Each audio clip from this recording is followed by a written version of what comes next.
Welcome to the Introductions Necessary podcast, a daily introduction to the contributions of women working in STEM fields. Graduating with a bachelor's degree as a triple major in physics, chemistry, and mathematics, Pearl I. Young would become a trailblazer for women working at Langley Research Center and at the National Advisory Committee for Aeronautics. Hired to work as a physicist at Langley in 1922, her first assignment was the Instrument Research Division. A few years later, she noted how the new inexperienced engineers at the center had trouble with technical writing. She suggested that Langley needed a technical editor, and she was appointed to the task. After establishing an office and hiring staff, she became responsible for the research reports and official documents that shared the accomplishments taking place at the center.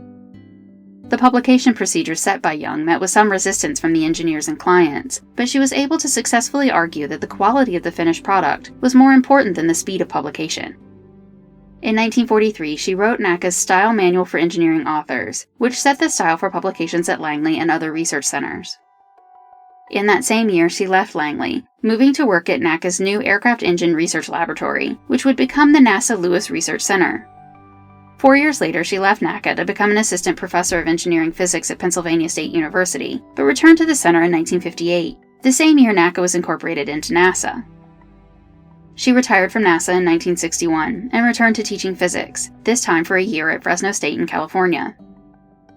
Turning her attentions then to writing about aviation pioneers, including Octave Chanute, she compiled her findings into various articles and pamphlets and presented lectures on his life at technical meetings. Young spent close to 30 years at NACA and NASA and helped to define its public image. She had a great influence on the way the United States government's aeronautical engineers communicated their findings through publication.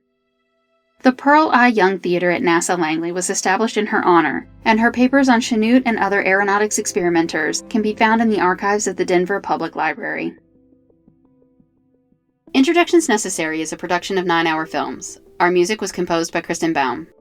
Please visit our website, introductionsnecessary.com, to listen to previous episodes and learn more about the women featured in this program. We would love for you to introduce yourself to us on Patreon. You'll get the latest updates and find out how to support the podcast on patreon.com/9hourfilms. Thank you for listening.